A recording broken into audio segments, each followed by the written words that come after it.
हरि ओम नमो भगवते वासुदेवाय। श्री ओम नमो भगवते वासुदेवाय।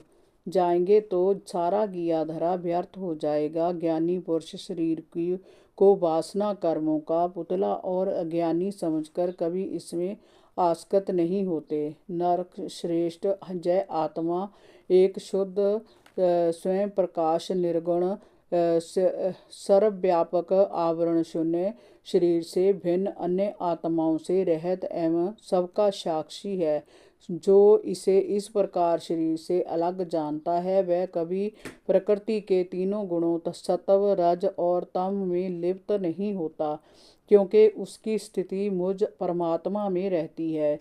हे राजन, जो पुरुष अपनी सभी कामनाओं पर नियंत्रण करके वर्णाश्रम धर्मों के द्वारा नित्य प्रति श्रद्धा पूर्वक मेरी आराधना करता है, उसका चित्त धीरे धीरे शुद्ध हो जाता है, उसे तत्व ज्ञान की प्राप्ति हो जाती है। जय परम शांति ब्रह्म अथवा कैवल्य की स्थिति होती है। शरीर ज्ञान क्रिया और मन का साक्षी होने पर भी आत्मा उनसे तटस्थ रहता है। मनुष्य ऐसा जानकर ही मोक्ष पद प्राप्त कर पाता है। राजन, इस जीव अपने अपने कर्मों के अनुसार विविध शरीर धारण करते हैं। आत्मा का उनसे कोई संबंध नहीं होता। वह साक्षी रूप से उनसे अलग होते हुए भी उनको गतिमान रखता है। जो पुरुष मुझ में आस्कित रखते हैं उन्हें कभी कोई रोगादि अथवा शोक दुख इत्यादि नहीं सताते, कोई विचार भी उन्हें नहीं घेरते। तुम्हें सभी जीवों में संभाव रखकर आचरण करना चाहिए और लोगों की रक्षा करनी चाहिए। राजा का कल्याण प्रजा के समुचित पालन में ही है। इसके विपरीत जो राजा प्रजा का पालन उचित रूप से नहीं करता उसके सारे पुण्य नष्ट हो जाते हैं और वह पाप का भागी होता है। यदि तुम श्रेष्ठ ब्राह्मणों और मंत्रियों की सलाह पर पृथ्वी का न्यायपूर्वक पालन करोगे तो तुम्हें घर बैठे ही सनकादिक ऋषियों के दर्शन होंगे। हे राजन, तुम्हारे उत्तम गुणों और स्वभाव ने मुझे अपने वश में कर लिया है। तुम्हारी जो इच्छा हो मुझसे वर मांग लो। जिनके मन में जीवों के प्रति प्रेम और समता का भाव होता रहता है मैं उनके हृदय में निवास करता हूँ। तप जग और जोग साधना के द्वारा मुझे पाना सरल नहीं है। मैं तो भक्त के हृदय में रहता हूँ।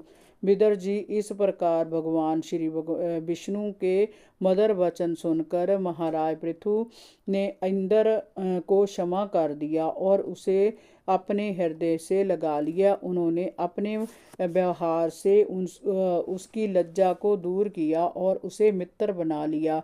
उसके उपरांत महाराज पृथु ने प्रेम भाव से भगवान विष्णु के चरण कमलों का पूजन किया और उन्हें स्नेहवश अपने पास ही रोक लिया। वह उनके चरण पकड़कर बैठे रहे।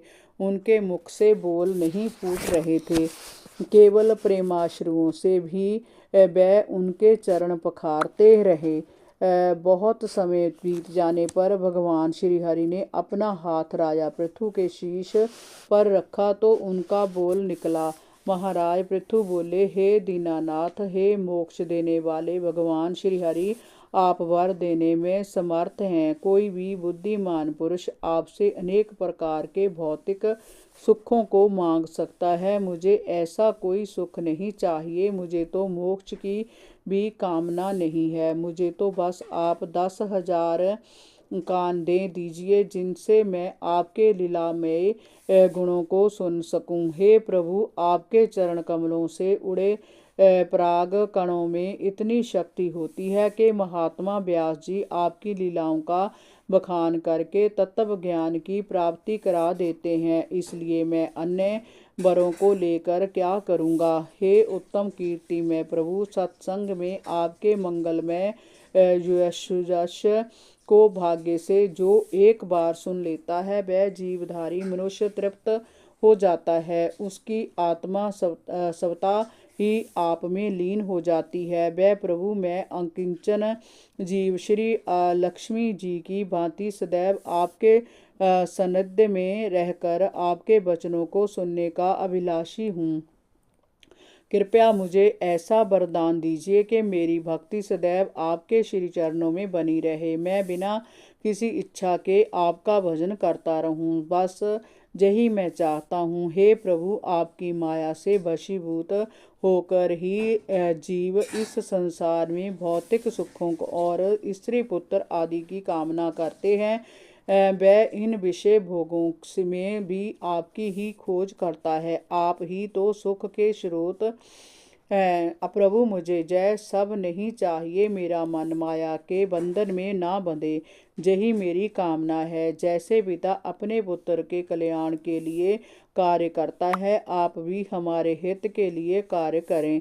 विदर जी, इस प्रकार महाराज पृथु ने भगवान श्री हरि से प्रार्थना की तो उन्होंने उसे आशीर्वाद देकर कहा, हे कि जो पुरुष मुझ में भक्ति भाव रखता है और मेरे आदेशों का पालन करता है, उसका सदैव कल्याण होता है। विदर जी, भगवान श्री हरि के वचनों का महाराज पृथु ने पूरी तरह पालन किया। पृथु ने उनकी यथोचित पूजा अर्चना की तो प्रभु उन्हें आशीष देकर वहां से अपने वैकुंठ धाम को चले गए और पृथु भी हर्षित होकर अपनी राजधानी लौट आए।